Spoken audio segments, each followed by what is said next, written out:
Hi guys, നമ്മൾ വേണ്ടി വിളിക്കാൻ വേണ്ടി വന്നേക്കണം ഫോട്ടോ വെച്ച് കേട്ടോ. അപ്പോൾ നമ്മൾ ഇന്ത്യാസ് ലാർജസ്റ്റ് ക്രിസ്മസ് ട്രീ കാണാൻ വേണ്ടി വന്നേക്കണം കേട്ടോ. ഇപ്രാവശ്യത്തെ നീലയാണ് കേട്ടോ, ബ്ലൂ തീമാണ്.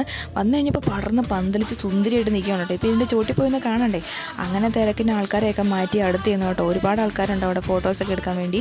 ഇങ്ങനെ ഫുള്ള് ലൈറ്റ് ചെയ്തേക്കണം കേട്ടോ. ഒരുപാട് കഷ്ടപ്പാടുണ്ടായിരിക്കും കേട്ടോ. അങ്ങനെ അതൊക്കെ നിന്ന് അവിടെ നിന്ന് ആലോചിച്ചു. പിന്നെ സ്റ്റാറുകളുണ്ട്, പിന്നെ പലതരത്തിലുള്ള ബൾബുകളെല്ലാം സെറ്റ് ചെയ്ത് വെച്ചേക്കുന്നുണ്ട്. മിന്നി മിന്നി കത്തിക്കൊണ്ടിരിക്കുകയാണ്. ചെന്ന് കഴിയുമ്പോൾ മൊത്തത്തിലൊരു നീലമയമാണ്, നമുക്കും നീലമയം, മൊത്തത്തിലൊരു നീലമയം കേട്ടോ. അങ്ങനെ തന്നെ മിന്നി മിന്നി കത്തിക്കൊണ്ടിരിക്കുന്നത്. പിന്നെ ഈ ഗ്രൗണ്ടിൽ ഒരുപാട് പ്രോഗ്രാംസൊക്കെ നടക്കാറുണ്ട്. 11 മണിയാകുമ്പോൾ ലൈറ്റ് കെടുത്തും കേട്ടോ. അങ്ങനെ ഈ പാപ്പാഞ്ഞിയൊക്കെ കണ്ടു, ലൈറ്റ് ദൂരെ നിന്നൊക്കെ ഫോട്ടോസൊക്കെ എടുത്തു. ഭയങ്കര തിരക്കാണ്, നല്ല ബ്ലോക്കാണ്. ഈ പാപ്പാഞ്ഞാണ് ഈ പ്രാവശ്യം കത്തിക്കുന്നത്. 31-ാം തീയതി ഈ പാപ്പാഞ്ഞി നിന്ന് കത്ത് ഗൈസ്. അങ്ങനെ തന്നെ ഇതുപോലെ ലൈറ്റൊക്കെ കണ്ടു. അവിടെയൊക്കെ ഒന്ന് ഫോട്ടോസൊക്കെ എടുക്കാൻ അടിപൊളിയാണ്. പിന്നെ കുഞ്ഞു കുഞ്ഞു പാപ്പാഞ്ഞികളുണ്ട്. നല്ല ഒരു അടിപൊളി ആംബിയൻസ് ആണ് കേട്ടോ ഫോട്ടോ വെച്ച്. ഇപ്രാവശ്യം ഇവിടെയാണ്, വെളി ഗ്രൗണ്ടിലാണ് ഫോട്ടോ വെച്ചിക്കാരുടെ ന്യൂ ഇയർ. അപ്പോൾ പോപ്കോണൊക്കെ കഴിച്ചിട്ട് ഞങ്ങൾ തിരിച്ചു പോകണേ. അപ്പോൾ എല്ലാവർക്കും ഹാപ്പി ന്യൂ ഇയർ.